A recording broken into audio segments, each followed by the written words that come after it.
یہ ویڈیو سماعت فرمائیں۔ آتے اور کہتے جی ہم باہر سے آئے، جبکہ وہاں پہ تو شاید وہ واش روم واش کر رہے ہوتے ہیں۔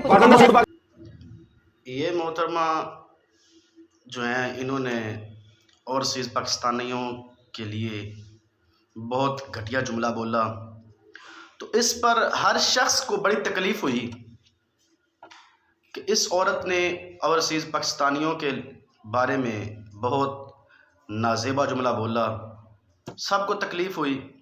لیکن دکھ کی بات یہ ہے، قرآن کریم کو جلایا گیا، اس کی بے حرمتی کی گئی، سوائے مذہبی اسلامی جماعت کے علاوہ کسی کو اس کی تکلیف نہیں ہوئی۔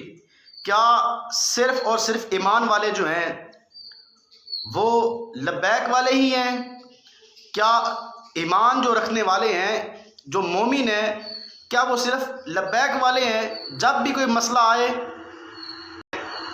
عزت رسول کی بات ہو تو تب یہ لبیک والے آگے ہیں، اگر عزت قرآن کی بات ہو تو پھر بھی یہی ہیں، عزت صحابہ کی بات ہو تو پھر بھی سب سے آگے یہی کھڑے ہیں، امہات المؤمنین کی عزت و ناموس کی بات ہو تو پھر بھی سب سے آگے یہی کھڑے ہوئے ہیں۔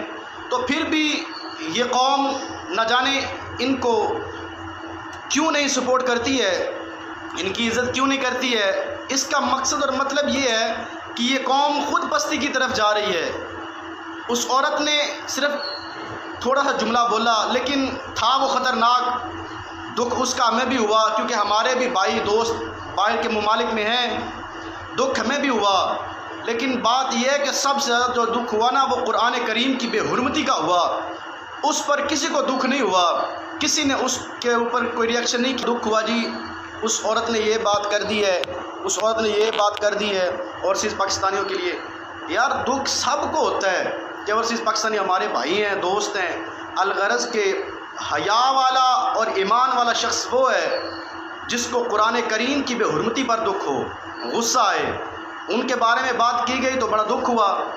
یار ہمارے اندر اتنی بے حسی بھری جا چکی ہے، ہم اتنے بے حس ہو چکے ہیں کہ قرآن کریم کی عزت کی بات آئے پھر ہم خاموش، رسول اللہ صلی اللہ تعالیٰ علیہ وسلم کی عزت و ناموس کی بات آئے پھر بھی ہم خاموش، ہم گونگے شیطان بن کے بیٹھ جاتے ہیں۔